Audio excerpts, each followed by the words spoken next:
Hello viewers, आज हम कर रहे हैं कक्षा 9वीं गणित की प्रश्नावली 2.2 का प्रश्न नंबर पहला। निम्नलिखित पर बहुपद 5x ऋण 4x की घात 2 धन 3 के मान ज्ञात कीजिए। तो बहुत ही आसान प्रश्न है और बहुत ही सरल तरीके से हम इसको करने वाले हैं। तो हम सबसे पहला वाला करेंगे, x बराबर 0 के लिए इसका हल करेंगे। तो यहाँ पर हम लिखेंगे px बराबर, तो px जो बहुपद है वह है 5x ऋण 4x की घात 2 धन 3। तो यहाँ जो पहला वाला है, ठीक है, ये पहला, इसी को हम हल कर रहे हैं। तो यहाँ दे रखा है, यहाँ x बराबर 0, पहले में हमें x बराबर 0 दे रखा था, तो हम x बराबर 0 कर देंगे। तो p 0 बराबर x का मान हम 0 रख देंगे, और यहाँ पे जहां पे भी x लिखा है वहां x का मान हम 0 लिखेंगे। तो 5 x के स्थान पे 0 ऋण 4 x का वर्ग है तो हम 0 का वर्ग कर देंगे धन 3। अब इसको और हल करेंगे तो p 0 बराबर 5 का गुणा 0 में होगा तो 0 हो जाएगा, ऋण 4 0 का वर्ग 0 ही होगा धन 3। तो p0 बराबर 0 ऋण 4 का गुणा 0 में करा तो 0 धन 3। तो ये 0 और ये ऋण का 0, तो ये दोनों 0 ही हो जाएंगे, बचेगा धन का 3। तो p0 बराबर 3। तो यहाँ पर यदि हम x बराबर 0 रखते हैं तो px का मान 3 आता और यही इसका आंसर है, आंसर बराबर 3। इसके बाद इसी का दूसरा है x बराबर ऋण 1, मतलब हमें x का मान ऋण 1 रखना है। तो इसको भी हल करेंगे हम। तो px मतलब जो हमें बहुपद दे रखा वह है 5x ऋण 4x की घात 2 धन 3। तो यहाँ पे x का मान हम ऋण 1 रख देंगे। तो p ऋण 1 बराबर 5, x के स्थान पर ऋण 1 लिखेंगे, ऋण 4 x का वर्ग के स्थान पर ऋण 1 का वर्ग धन 3।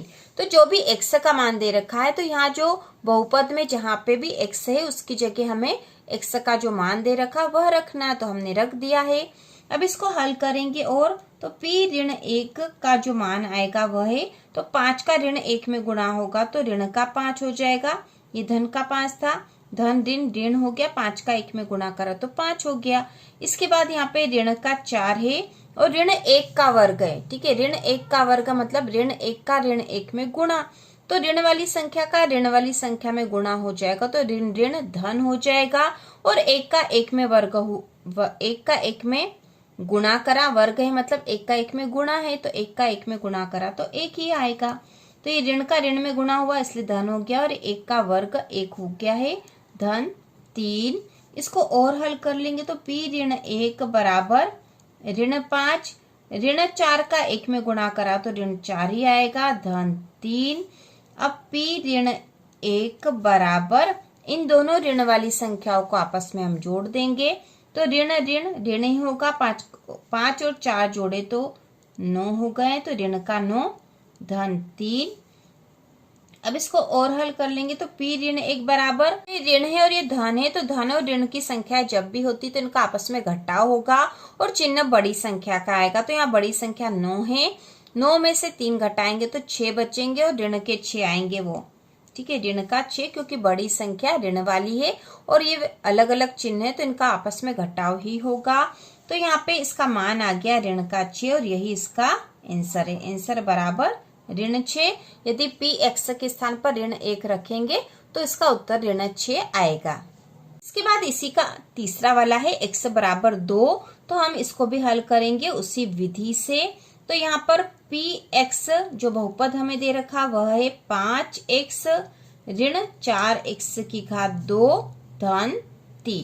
तो यहाँ पे दे रखा है x बराबर 2, हम यहाँ लिख देते हैं, यहाँ x बराबर 2 है, तो x बराबर 2 मतलब x के स्थान पर हम 2 रख देंगे, तो p x के स्थान पे 2 बराबर 5 x के स्थान पे 2 ऋण 4 x का वर्ग के स्थान पे 2 का वर्ग धन 3।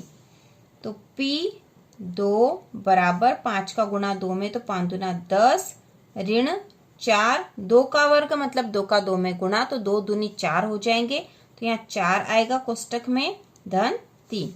इसको और हल कर लेंगे तो P 2 बराबर 10 और ये 4 का 4 में गुणा हो जाएगा तो 4 चौक 16 हो जाएगा और ये ऋण का ही रहेगा क्योंकि ये तो धन का था, धन ऋण ऋण होंगे, 4 चौक 16 धन 3।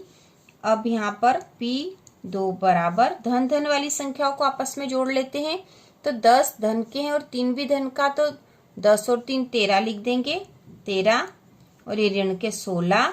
अब ये धन और ये ऋण है तो आपस में घट जाएंगे और चिन्ह बड़ी संख्या का आएगा, तो P 2 बराबर 16 में से 13 घटा देंगे तो 3 बचेंगे और यह होंगे ऋण के, क्योंकि ऋण वाली संख्या बड़ी है। तो यह इसका आंसर आ गया है और यही इसका आंसर होगा। यदि x के स्थान पर हम 2 रखते हैं तो इस बहुपद का मान आएगा ऋण 3। तो इस प्रकार से प्रश्नावली 2.2 का प्रश्न नंबर पहला हल हो चुका। बहुत ही आसान था। तो इसी प्रकार के और वीडियो देखने के लिए कक्षा 9वीं की संपूर्ण तैयारी के लिए चैनल को सब्सक्राइब कीजिए।